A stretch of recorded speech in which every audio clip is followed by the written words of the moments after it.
Hello ನಮಸ್ಕಾರ. News 18 ಕನ್ನಡದ digital ಕಾಂಟೆಂಟ್ಗೆ ಸ್ವಾಗತ. ನಾನು ಶರ್ಮಿತಾ ಶೆಟ್ಟಿ. ಬಿಹಾರದ ಫಲಿತಾಂಶ ಅಧಿಕೃತವಾಗಿ ಘೋಷಣೆಯಾಗೋದಕ್ಕೆ ಕೌಂಟ್ ಡೌನ್ ಶುರುವಾಗಿದೆ. ಮತ್ತೊಮ್ಮೆ ಆಡಳಿತಾರೂಢ ಎನ್ಡಿಎ ಅಧಿಕಾರವನ್ನು ನಡೆಸುವಂತ ನಿಟ್ಟಿನಲ್ಲಿ ಮುನ್ನುಗ್ತಾ ಇದೆ. ಜನರ ಒಲವು ಎನ್ಡಿಎಗೆ ಅನ್ನೋದು ಗೊತ್ತಾಗ್ತಾ ಇದೆ. ಮುನ್ನಡೆಯನ್ನ ನೋಡ್ತಾ ಇದ್ರೆ, ಆ ಟ್ರೆಂಡಿಂಗ್ ಅನ್ನು ಗಮನಿಸ್ತಾ ಇದ್ರೆ ಅಧಿಕೃತ ಫಲಿತಾಂಶ ಪ್ರಕಟವಾಗೋದಕ್ಕೆ ಇನ್ನೊಂದು ಸ್ವಲ್ಪ ಹೊತ್ತು ಬೇಕಾಗುತ್ತೆ. ಈ ಮಧ್ಯದಲ್ಲಿ ಬಿಹಾರದ ಒಂದು ಕ್ಷೇತ್ರ ಈ ಹಿಂದೆ ಅಂದರೆ ಕ್ಯಾಂಡಿಡೇಟ್ ಲಿಸ್ಟ್ ಬಿಜೆಪಿ ಅನೌನ್ಸ್ ಮಾಡಿದಾಗ ಗಮನ ಸೆಳೆದಿತ್ತು. ಈಗ ಫಲಿತಾಂಶದ ಸಂದರ್ಭದಲ್ಲೂ ಕೂಡ ಗಮನ ಸೆಳೀತಾ ಇದೆ. ಅದು ಅಲಿನಗರ. ರಾಜಕೀಯವಾಗಿ ಒಂದಿಷ್ಟು ಮಹತ್ವವನ್ನು ಪಡ್ಕೊಂಡಿರುವಂತಹ ಕ್ಷೇತ್ರ ಈ ಅಲಿನಗರ. ಸೊ ಇಲ್ಲಿ ಬಿಜೆಪಿ ಫಸ್ಟ್ ಲಿಸ್ಟ್ ಅಲ್ಲೇ ಒಂದು ಕ್ಯಾಂಡಿಡೇಟ್ ಅನ್ನು ಅನೌನ್ಸ್ ಮಾಡಿತ್ತು. ಅದು ಜಾನಪದ ಗಾಯಕಿ, ಹಾಗೇನೆ ಮೋದಿ ಮೆಚ್ಚಿದ ಗಾಯಕಿ ಮೈಥಿಲಿ ಠಾಕೂರ್. 25 ವರ್ಷ ವಯಸ್ಸಿನ ವೆರಿ ಯಂಗೆಸ್ಟ್ ಅಭ್ಯರ್ಥಿಯನ್ನ ಆಯ್ಕೆ ಮಾಡಿದಾಗ ಎಲ್ಲಿನ ಗಾಯನ ಫೀಲ್ಡು, ಎಲ್ಲಿನ ರಾಜಕೀಯ ಅಂತೆಲ್ಲ ಚರ್ಚೆಗಳಾಗಿತ್ತು. ಆಮೇಲೆ ಈ ಅಲಿನಗರವನ್ನ ನಮ್ಮ ಕ್ಯಾಂಡಿಡೇಟ್ ಗೆದ್ರೆ, ಅಂದರೆ ಬಿಜೆಪಿ ಕ್ಯಾಂಡಿಡೇಟ್ ಗೆದ್ರೆ ಸೀತಾನಗರ ಅಂತ ಹೇಳಿ ಘೋಷಣೆ ಮಾಡಿದ್ದೀವಿ ಅಂತೆಲ್ಲ ಹೇಳಿದಾಗ ಸಹಜವಾಗಿ ಚರ್ಚೆಗಳು ಮುನ್ನೆಲೆಗೆ ಬಂದಿತ್ತು. ಇಲ್ಲೇನೋ ಒಂದು ರಾಜಕೀಯ ಬದಲಾವಣೆ ಆ ಪ್ರದೇಶದಲ್ಲಿ ಆಗುತ್ತೆ ಅಂತ ಹೇಳಿ. ಸದ್ಯದ ಟ್ರೆಂಡಿಂಗ್ ಅನ್ನ ಗಮನಿಸ್ತಾ ಇದ್ರೆ ಗಾಯಕಿ ಸೆಲೆಬ್ರಿಟಿ ಮೈಥಿಲಿ ಠಾಕೂರ್ ಮುನ್ನಡೆಯನ್ನ ಕಾಯ್ದುಕೊಂಡಿದ್ದಾರೆ. ಬಹುತೇಕ ಅವರೇ ಗೆಲ್ತಾರೆ ಅಂತಾನೂ ಕೂಡ ರಾಜಕೀಯ ವಲಯದಲ್ಲಿ ಚರ್ಚೆಗಳಾಗ್ತಾ ಇದೆ. ಆರ್ಜೆಡಿಯ ವಿನೋದ್ ಮಿಶ್ರಾ ಅವರನ್ನ ಹಿಂದಿಕ್ಕಿ ಮೈಥಿಲಿ ಠಾಕೂರ್ ಅವರು ಮುಂದೆ ಸಾಗ್ತಾ ಇದ್ದಾರೆ ರಾಜಕೀಯವಾಗಿ ಫಲಿತಾಂಶದಲ್ಲಿ.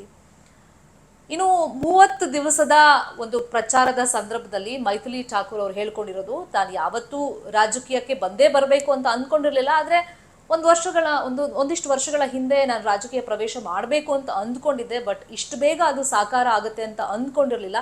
ಅಂದರೆ ನಾನು ರಾಜಕೀಯವಾಗಿ ರೋಲ್ ಮಾಡೆಲ್ ಅಂತ ನರೇಂದ್ರ ಮೋದಿ ಅವರನ್ನ ಕನ್ಸಿಡರ್ ಮಾಡಿದ್ದೆ. ಕೆಲವೊಂದು ವಿಷಯದಲ್ಲಿ ಅವರನ್ನ ಫಾಲೋ ಕೂಡ ಮಾಡ್ತಾ ಇದ್ದೆ. ಬಟ್ ನನಗೆ ಬಿಜೆಪಿ ಟಿಕೆಟ್ ಕೊಟ್ಟು ಜನಸೇವೆ ಮಾಡೋದಕ್ಕೆ ಒಂದು ಅವಕಾಶವನ್ನ ಮಾಡಿಕೊಟ್ಟಿದ್ದಕ್ಕೆ ನಾನು ಆಭಾರಿಯಾಗಿರ್ತೀನಿ. ಈ ರಾಜಕೀಯ ಪ್ರವೇಶ ಏನಿದೆ ಇದು ನನ್ನ ಜೀವನದ ಬೆಸ್ಟ್ ಡಿಸಿಷನ್ ಅಂತ ನಾನು ಕನ್ಸಿಡರ್ ಮಾಡ್ತೀನಿ ಅಂತ ಹೇಳ್ಕೊಂಡಿದ್ರು. ತಾನು ಸೋತ್ರೂ ಪರವಾಗಿಲ್ಲ, ನಂಗೇನು ಬೇಜಾರಾಗಲ್ಲ. ನನ್ನ ಹಣೆ ಬರಹದಲ್ಲಿ ರಾಜಕೀಯ ಫೀಲ್ಡಿಗೆ ಬರಬೇಕು ಅಂತಿದ್ರೆ ಜನ ವೋಟ್ ಹಾಕಿ ನನ್ನನ್ನು ಗೆಲ್ಲಿಸ್ತಾರೆ. ಇಲ್ಲ ನನ್ನ ಹಣೆ ಬರದಲ್ಲಿ ಸೋತ್ರು ನಾನು ಈ ಗಾಯನ ಫೀಲ್ಡಲ್ಲೇ ಮುಂದುವರಿಬೇಕು ಅಂತಿದ್ರೆ ಅದನ್ನೇ ಮಾಡ್ಕೊಂಡು ಹೋಗ್ತೀನಿ. ಗೆದ್ರೂ ಸೋತ್ರು ನನಗೇನು ಬೇಜಾರಿಲ್ಲ. ಗೆದ್ರೆ ಬಿಹಾರದ ಜನಸೇವೆಗೆ, ಅಲಿನಗರದ ಜನಸೇವೆಗೆ ನನಗೊಂದು ಒಳ್ಳೆ ಅವಕಾಶ ಸಿಗುತ್ತೆ. ಅದನ್ನು ನಾನು ಖಂಡಿತ ಸದುಪಯೋಗ ಪಡಿಸ್ಕೊಳ್ತೀನಿ ಅಂತೇಳಿ ಮೈಥಿಲಿ ಠಾಕೂರ್ ಅವರು ಫಲಿತಾಂಶಕ್ಕೂ ಮುಂಚೆ ತಮ್ಮ ಒಂದು ಅಭಿಪ್ರಾಯವನ್ನ, ಹೇಳಿಕೆಗಳನ್ನು ಕೊಟ್ಟಿದ್ರು.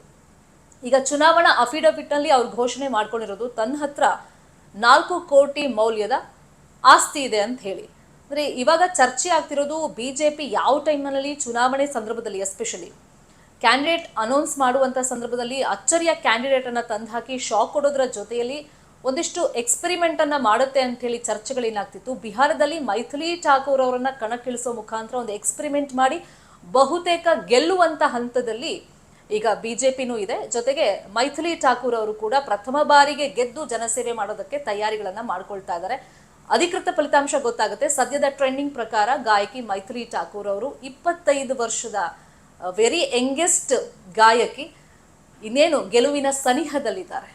ನಿರ್ಭೀತ, ನಿಷ್ಪಕ್ಷಪಾತ, ವಿಶ್ವಾಸಾರ್ಹ ಸುದ್ದಿಗಳಿಗೆ ಮತ್ತೊಂದು ಹೆಸರಾಗಿರುವಂತ ನ್ಯೂಸ್ 18 ಕನ್ನಡ ಈಗ ಆಪ್ನಲ್ಲೂ ಲಭ್ಯವಿದೆ. ದಯವಿಟ್ಟು ಇಲ್ಲಿರುವಂತ QR ಕೋಡ್ ಸ್ಕ್ಯಾನ್ ಮಾಡಿಕೊಂಡು ಆಪ್ ಡೌನ್ಲೋಡ್ ಮಾಡೋದಕ್ಕೆ ಮರಿಬೇಡಿ.